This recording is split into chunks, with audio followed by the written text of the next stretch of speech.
Put oil in it.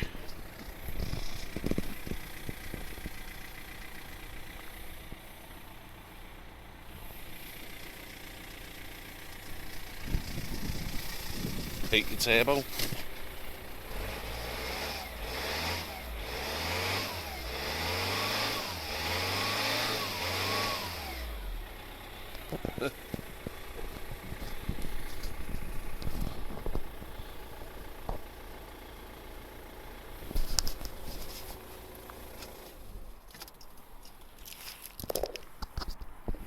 And that, my friends, is one rag turbo.